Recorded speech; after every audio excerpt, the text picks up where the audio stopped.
with probability, today we're talking about experimental probability. We've talked about sample space. But experimental probability is when you actually take and do an experiment to figure out the probability. It's different than theoretical probability. So like in theory, when I flip a coin, I should get heads how often? Half the time. Half the time, because if it's a fair coin, one side's heads, one side's tails. However, in an experiment, I might flip it 10 times and 7 heads come up and 3 tails. That would be a 70% probability. The point is, if I do the simulation, which is the experiment, and I'll put the money back here, but if I were to flip that coin multiple times, multiple simulations of it, if I keep doing it, eventually what would happen is it would even itself out to about 50-50. That's in theory. Now in experiment, we may have to do the simulation 100 times. Okay, we may have to do it 200 times. There's a tail. Now that's a simulation. Here, there's another tail. Okay, well, I flipped it twice and I have 0% of the time heads came up and 100% of the time tails came up. Now I flipped it 3 times and I'm still at tails. I flipped it 4 and now I have heads. So in theory, it's supposed to be 50-50. With the experimental probability they actually came out with 75% tails. 75% tails, good. 25% heads. Okay, that was a simulation. Now, if we kept doing that, eventually it would bring itself to about 50-50. Okay? A sample space is listing all of those possibilities all those outcomes that we get. Just like we did with the tree diagram when we listed all the possible outcomes. So in this case, our sample space would have been like the first simulation we had tails, and then we had tails, and then we had tails, and then we had heads. Okay? So that's kind of what we're studying today. All right. So what I want you to do is you need to take a look at this problem right here, and we're going to talk about how this works here. Suppose weather forecast models predict an 80% chance of rain for each day for the next 4 days. Find the probability of 4 consecutive days of rain. So what we use sometimes is what's called a random number table. Now, there are multiple ways to come up with random numbers. I use it in the calculator. I do my random number generator when I call on people sometimes. Most of your calculators, if you'll do your best not to look right now, but most of your calculators have a simulation program on it. Okay? Now that's not going to help you with this assignment, so please don't go searching for that. When you get bored at home and you're playing Pokemon, maybe grab your calculator and look for the simulation program. Okay? Define how the simulation can be done. Well, we're going to use number tables from this random number. Okay? Numbers from our random number table here. All right? They're saying an 80% chance of rain. So what they've done here is they've used the digits 1, 2, 3, 4, 5, 6, 7, 8, 9, and not 10. 0. So that gives us 10 numbers. Out of those 10 numbers, 80% of them, or 8 of them, would have to represent rain. 2 of them would have to represent no rain. So they've randomly assigned this before they drew the numbers. Okay, you can think of it as putting all these numbers in a hat and doing the simulation. They've done it 5, 10, 15, 20, 25, 30, 35, 40, 45, 50, 55, 60, 65, 70, 75, 80 times. They have 80 different simulations there. Okay? Now, understand that each one of those, we're going in a 4-day stint, right? So the simulation is for 4 days. List the numbers in groups of 4. So what they do here, right here, they have them listed in groups of 5.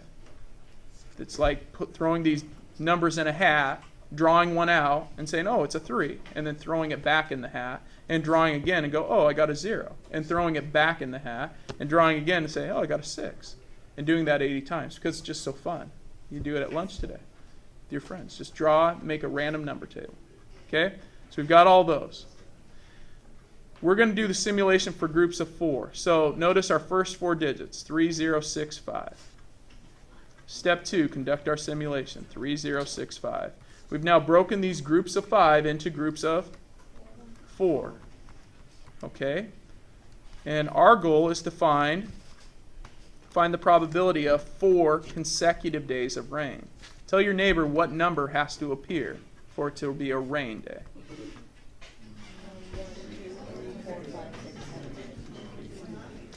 Okay, what number has to appear? What's one number? 1. What's another? 2. And? Okay, 1, 2, 3, 4, 5, 6, 7, or 8. All of those represent rain. So when I'm looking at my groups, if I get a 9 or a 0, that's a day of no rain. We need 4 consecutive days. So there's a rain, there's no rain. This one we can't use. There's rain, there's rain, there's rain, there's rain. Hey, there's 1 day of rain. 1 group of 4, 4 straight days of rain. No rain. Okay. Rain, rain, rain, rain. Now you'll notice they've circled them all, right? Or they've underlined them all. I will tell you, they've left out 1 day there. They've messed up. The book has made a mistake. There is 1 day, 1 set of 4 there. Everyone find it. 1 set of 4 that represents rain that they did not underline. It's ridiculous, I say. Okay, tell your neighbor which one it is. Okay, I heard it's right here, right? Yep. Right there. So, each underlined group shows 4 consecutive days of rain. Each other group contains at least 1 day of no rain. Interpret the simulation. 11 of the 20 groups. So 1, 2, 3, 4, 5, 6, 7, 8, 9, 10 times 2. It's 20 groups of 4. 1, 2, 3, 4, 5, 6, 7, 8, 9, 10, 11. They included it in their work here. 11 out of the 20 represented 4 consecutive days of rain. So the probability, notice how they write that. The probability of 4 consecutive rains. That's how you write probability. The probability of, they put parentheses, is equal to 11/20ths, or 55%. Okay? Now it says in example 1, could you use any 2 numbers to represent no rain? You could, but to keep from being biased, you should do that prior. You should tell what these numbers are going to represent prior to drawing your numbers or coming up with your table. Otherwise, you might look at it and go, oh, I'm going to make, like maybe you're trying to manipulate, I don't know, Mother Nature or something in some way. That would be bad. Don't want to manipulate Mother Nature. She'll strike that. Dude. If your mom hits you, that's child abuse. All right. Any questions there? How do you think you got it? I want to try some problems off our assignment here. I'm going to pass out your assignment. While I'm passing out your assignment, I want you to read through example number 1. This is problem 1. I know you won't be able to see necessarily all the numbers, but just read through what you're supposed to do there. Counting math. Did it? Yeah. Nice. That's what I do sometimes. My dad said we're not allowed. Hey, you guys need to check your assignments sometimes. Like Jaden found an assignment on there today. When I was entering, I gave her a 1 instead of a 10. Dude, that's a 10% versus 100%. Serious, you guys should be checking your grades in all classes, not just mine. You should always check. Anytime you're like, I didn't get an F, don't go into the teacher like that. I mean, Jaden was very tactful. She's like, I think, why did I get, she didn't like come in and demand, throw it in my face or anything like that. Which makes it easier for me to help. All right. My mistake, though. Sorry, Jaden. She threatened you. All right. No. All right. The batter, if you don't baseball, the batter has a 300 average. Now, we say .300, but really in baseball you just read the numbers after it. So 300 average, which means he got to hit 30% of the time. If you think of that, that's 30%, right? .30 is 30%. Use a simulation to find the probability that he's not going to hit in any of his next 5 at-bats. Now, the hard part about random number tables is when they put them in groups, they do it so you can see the numbers better. They just happen to group them in 5s, which, if you're going the next 5 at-bats, that's really helpful. You're like, woo, all right. If they said the next 2 at-bats, then you're hating life. Okay? Next 5 isn't so bad. So they're saying use 1, 2, and 3 for hits and other numbers for no hits.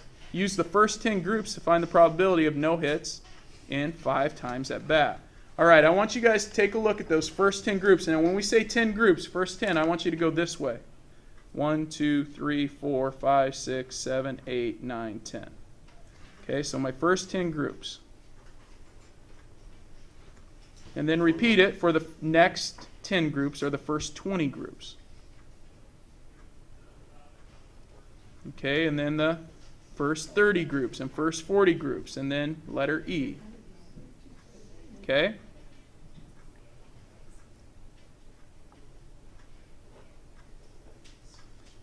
All right. Go for it. You can work with your groupie if you need to. Let's check out the first 10 groups. So 1, 2, and 3 are hits. Other numbers are no hits. So I want to see that he does not get a hit in his next 5 at bats. So that means anything but a 1, 2, and 3 will work. So do I have a 1, 2, or 3 here? Yeah. Yep, Yes. there's a hit right there. How about here? Yep. Hit, hit, Yep. hit. Yep. A lot of hit. Dude, that's a good set right there. Well done. You get a pay raise. Okay? Hit, hit, hit, hit. I mean, the Mariners should have signed these guys. How about here? And there's one. How about here? 2 hits. How many hits here? Hit. 1 hit. All right, so in the first 10, the probability is 1 out of 10. 1 out of 10. 1/10 or 10%. That's the first 10. Now the probability that he didn't get a hit. Yeah, so 1/10. All right, Batting up. next 10. Any hits? Yep. Yeah, hits. Hits. Here? How many here? 1 hit. How about here? 2 hits. How many hits here? 2. How many here? 0. All right. How about here?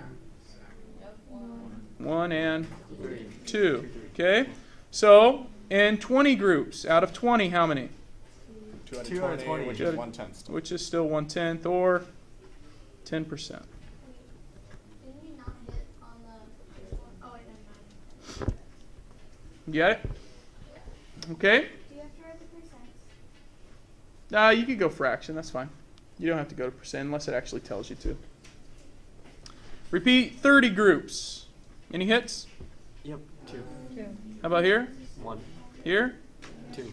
Yep. 3 and 4 represent, or 3 and 3 represent a hit. Any hits? No. No 1, 2, or 3 there. Any 1, 2s, or 3s? Yep. 1s, 2s, and 3s? Yep. 1, 2s, and 3s? Yep. Here? Yep. Here? No. All right. Here? Yep. Dude, it messed our 1/10 up, didn't it? Because now we have 4 out of 30. Or 2/15. I don't know what that is as a percent. Anyone got it? About 13%. 13-ish? Yeah, 13.333. Okay, 13 1/3%. All right. 40 groups. How many more no hits? 2. 1. Where's the other one? It's right there. Any others? No. All of them have 1, 2s. Okay, so out of 40, we now have 6 out of 40 or 3 out of 20. 20, which is 15%. Which estimate is probably the most accurate? Tell your neighbor and why. D. No one says A. How many say B? C. D. Why is D the most accurate? Yeah. Because it has the largest sample size. Good. It has the largest sample size. Okay. Letter D, or your first 40 groups,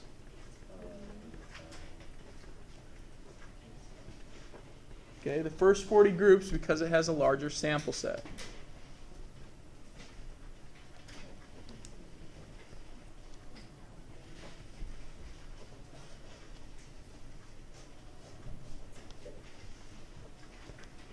All right. Any questions there? All right, last problem together. Everyone take a look at your sheet there. I want you to try number 2, A, B, and C with your groupies there. All 3 of them at the same time. List the sample space. So on the first coin, you could get You got heads. Now, for those of you that are struggle with keeping this straight in your mind, remember, we've done something where we can do sample sets, sample spaces, right? If we did a tree diagram, you could say coin 1 coin 2, and coin 3. It's getting tricky. Okay, you could say on your first coin you can get heads or tails. My second coin, if I get heads, I could get heads again on the second, or I could get Tails. tails. If I got tails on the first coin, I could get heads on the second and tails on the second. On coin 3, if I got head on the first, head on the second, and then I could get heads on the third, or I could get Tails. tails. If I got heads and then tails, I could get heads and tails. I could get tails, heads, heads, and tails, heads, tails. I could get tails, tails, heads, and tails, tails, Tails. tails. Also, it's up at 8. So my sample set, H, H, H, What is that? H, H, T. Now I know that it's not always fun to draw a tree diagram. However, sometimes it makes it so it's a lot more organized.